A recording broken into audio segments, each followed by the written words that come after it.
قاضی فائز عیسیٰ جیسا میرے خیال میں بدنام زمانہ جو ہے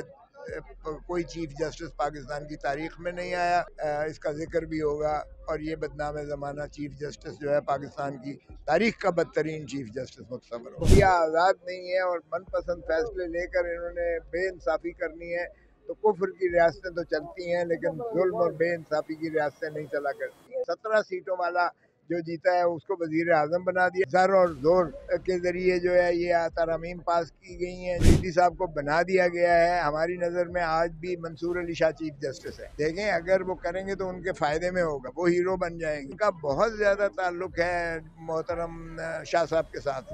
اور سینئر وکیل ہیں جناب لطیف کھوسہ صاحب، سر بہت شکریہ آپ کا۔ کیا کہیں گے 26ویں آئینی ترمیم جو ہوئی ہے، کس طرح یہ ملک آئین اور قانون پہ ڈاکہ ڈالا گیا، کیا کہیں گے؟ دیکھیں یہ جس بے حیائی، بے شرمی اور ڈھٹائی سے یہ 26ویں ترمیم کی گئی ہے، پاس کی گئی ہے، وہ تو بدترین ایک شاخسانہ ہے۔ آئین اور قانون پر جو ہے یہ شبخون مارا گیا ہے، اس کا جو ہے ریپلشن ہے عوام کے اندر بھی۔ اس سے جو 3 ستون ٹرائکوٹومی آف پاور تھی، آئین کے ڈھانچے کو ہلا دیا ہے اور ایک ستون کو منہدم کر کے اس کے اوپر ایگزیکٹو کو بٹھا دیا ہے۔ تو یہ اگر عدلیہ آزاد نہیں ہے اور من پسند فیصلے لے کر انہوں نے بے انصافی کرنی ہے، تو کفر کی ریاستیں تو چلتی ہیں لیکن ظلم اور بے انصافی کی ریاستیں نہیں چلا کرتی ہیں۔ تو یہ ہوش کے ناخن لیں، اور پھر ایک ایسی اسمبلی سے پاس کروایا گیا جس اسمبلی کو منتخب ہی نہیں عوام نے کیا تھا۔ 100 نشستیں فارم 47 کی جو ہیں وہ پیداوار ہیں، جو گھس بیٹھیے وہاں بیٹھے ہوئے ہیں، اور یہ 17 سیٹوں والا جو جیتا ہے اس کو وزیر اعظم بنا دیا ہے شہباز شریف کو۔ مسلم لیگ نون نے صرف 17 سیٹیں اور 180 سیٹیں جو عمران خان نے جیتی ہیں وہ آج جیل میں ہے، اڈیالہ جیل میں ہے۔ تو یہ اس طرح کے جو ہے فراڈ کی اسمبلی، آپ کا کیا خیال ہے کوئی قانون سازی کے آئین سازی کر سکتی ہے؟ تو نہ یہ مجاز تھی، نہ انہوں نے کوئی جو ہے کسی سے شیئر کیا ہے۔ یہ اسٹیبلشمنٹ کے گماشتے بن کر یہ صرف عدلیہ کو منہدم کرنا چاہتے تھے اور اس پر قبضہ انہوں نے کیا ہے۔ سر ایک بات بتائیے گا کہ پی ٹی آئی کہتی ہے کہ ہم اس آئینی ترمیم کو اور اس اسمبلی کو تو نہیں مانتے جو ایک مطلب کہ فارم 47 کے تحت بن کے آئی ہے، جبکہ ہم جسٹس یحییٰ افریدی کو ایز اے چیف جسٹس مانتے ہیں، تو پھر یہ کس طرح ایک بنایا گیا بیانیہ؟ کیا کہیں؟ نہیں دیکھیں، ایک ڈی فیکٹو ایک مسلط کر دیا گیا ہے۔ ہمارا موقف آج بھی یہ ہے کہ اسمبلی نہیں تھی اس مجاز کے پاس کر سکتی۔ ہمارا یہ ہے کہ فراڈ کے ذریعے اور زر اور زور کے ذریعے جو ہے یہ ترامیم پاس کی گئی ہیں جن کا کوئی جواز نہیں ہے، ہم ان کو نہیں مانتے، مسترد کرتے ہیں۔ اب چونکہ افریدی صاحب کو بنا دیا گیا ہے، ہماری نظر میں آج بھی منصور علی شاہ چیف جسٹس ہے، لیکن چونکہ فیکچولی بنا دیا گیا ہے تو ہم اس کے اندر رہ کر ہی اپنا جد و جہد کریں گے اور 26ویں ترمیم کو رول بیک ختم کروائیں گے، اور انصاف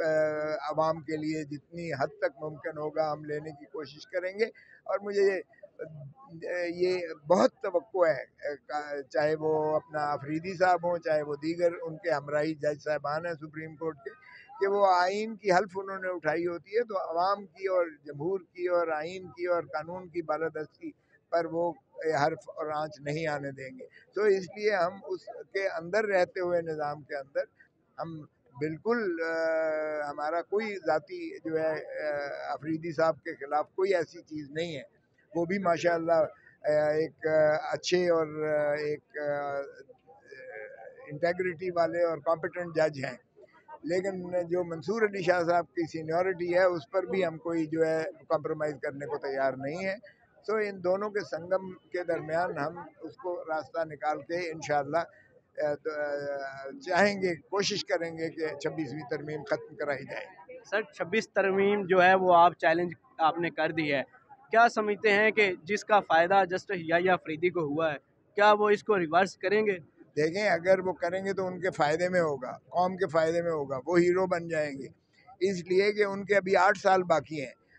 3 سال کے بعد وہ ریٹائر ہو جائیں گے، 5 سال ان کے ضائع ہوئیں گے۔ اگر اس طرح سے منصور علی شاہ صاحب بنتے ہیں 3 سال کے لیے اور 1 سال کے لیے منیب اختر بنتے ہیں تو پھر بھی ان کے 3 سال باقی ہیں، تو چیف جسٹس یہ پھر بھی اپنے فل میعاد کے لیے بنیں گے، لیکن ان کے 5 سال وہ ضائع نہیں جائیں گے۔ تو ان کے اپنے فائدے میں بھی یہی ہے کہ وہ جو ہے اسی جو نظام تھا 26ویں ترمیم سے پہلے اسی پر عملداری کرتے ہوئے وہ جو ہے، چونکہ ان کا بہت زیادہ تعلق ہے محترم شاہ صاحب کے ساتھ، اور منیب اختر صاحب تو ویسے بھی اس دوران میں شاید ریٹائر ہو جائیں گے، لیکن ان کا جوائنٹ چیمبر ہوتا تھا۔ تو میرا نہیں خیال کہ یہ اپنے ساتھی جج کو جو ان سے سینئر بھی ہیں، جو ایک ہی چیمبر میں کام کرتے تھے اکٹھے، یہ ان کی دل آزاری کو برداشت کریں گے۔ سو مجھے توقع ہے کہ انشاءاللہ اور پھر فل کورٹ انہوں نے بٹھائی ہے۔ 2 کام جو پہلے کیے ہیں اسی سے آپ اندازہ کیجئے گا۔ ایک، انہوں نے پریکٹس اینڈ پروسیجر ایکٹ کے تحت جو ہے انہوں نے ریسٹور کیا منیب اختر کو اور شاہ صاحب، منصور علی شاہ صاحب کو، اور اس کو جو ہے اپنا نکال باہر کیا۔ تو اس لیے، اور دوسری بات یہ ہے کہ انہوں نے فل کورٹ بٹھائی، فل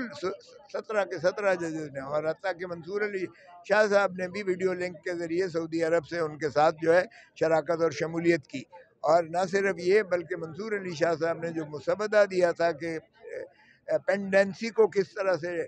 ٹیکل کرنا ہے اور کس طرح سے کیسز کو ہم نے سرعت کے ساتھ جو ہے نپٹانا ہے اور فیصلے کرنے ہیں، وہ انہوں نے اپنائی ہے ساری۔ تو میں سمجھتا ہوں کہ اس ہم آہنگی کے ساتھ مجھے توقع ہے کہ یہ سارا کا سارا سپریم کورٹ بیٹھ کر 26ویں ترمیم کو کالعدم قرار دے گا۔ سر لاسٹ میں چونکہ آپ بشریٰ بی بی کے وکیل ہیں، ان کے بہت قریبی سمجھے جاتے ہیں، ایک افواہ یا ایک خبر زیر گردش ہے کہ بشریٰ بی بی اور علیمہ خان صاحبہ جو ہیں کسی ڈیل کے تحت باہر آئیں، اس میں کتنی صداقت ہے اور کیا کہیں گے اس میں؟ یہ جھوٹ ہے، یہ بالکل جھوٹ ہے۔ تو یہ انہوں نے 26ویں ترمیم کروانی تھی، وہ انہوں نے پاس کروا لی، اس کے بعد ان کی جو ہے ذلت و رسوائی بڑھتی چلی جا رہی تھی۔ تو اور پھر عدالت ہائی کورٹ نے جو بشریٰ بی بی کو ریلیز کیا ہے، اس کے علاوہ اس کے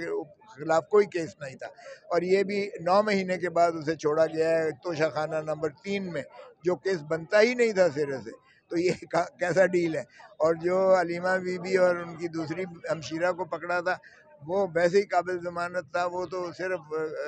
وہ کہتے ہیں کہ 144 کی خلاف ورزی کرتے ہوئے وہ وہاں ڈی چوک پہ چلی گئی تھی۔ تو یہ کون سا جرم ہے بھائی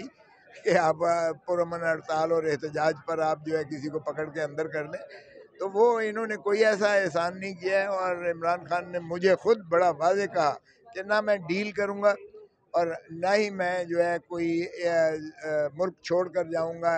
ان چوروں اور ڈاکوؤں کی طرح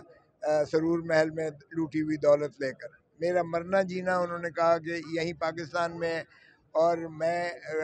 عوام کو حقیقی آزادی دلا کے رہوں گا، بھلے مجھے سارے پاکستان کی جیلیں ہی کیوں نہ پھرائیں۔ سو یہ ڈیل والی بات تو نکال دیں دماغ سے۔ آخر میں قاضی فائز عیسیٰ کے لیے ایک لائن کیا ایسی کہیں گے کہ وہ یاد رکھی جائے؟ قاضی فائز عیسیٰ جیسا میرے خیال میں بدنام زمانہ جو ہے کوئی چیف جسٹس پاکستان کی تاریخ میں نہیں آیا، اور یہ کہیں جانے لائق نہیں ہے۔ باہر جائے گا تو آپ دیکھیں گے کہ جو ہمارے اوورسیز پاکستانی نے نواز شریف کا اشر کیا ہے ابھی جب گیا ہے، وہ بھی آپ دیکھ لیں، اس کا تو اس سے بھی بہت برا ہوگا، کیونکہ نواز شریف تو پھر ایک پروٹیکٹیو حصار میں گیا تھا، اس کے گرد سارے سیکیورٹی گارڈز وغیرہ ساتھ چل رہے تھے، اور یہ نہ پاکستان میں کہیں جا سکتا ہے نہ باہر کہیں جا سکتا ہے، کیونکہ اس کو نہ صرف وہ جو اس نے مبارک ثانی والا کیس دیا احمدیوں کا، اس پر اس کے ہیڈ منی لگی ہوئی ہے، نہ صرف یہ کہ جس دکان پر جاتا ہے اس کو لعنت بھیج کر اور اس کو ڈونٹس تک دینے کو گوارا نہیں کرتے ہیں، اور اس کے ساتھ سوشل بائیکاٹ پاکستان کی عوام نے بڑا واضح طور کر کے دھتکار دیا ہے اسے۔ تو میرا نہیں خیال کہ یہ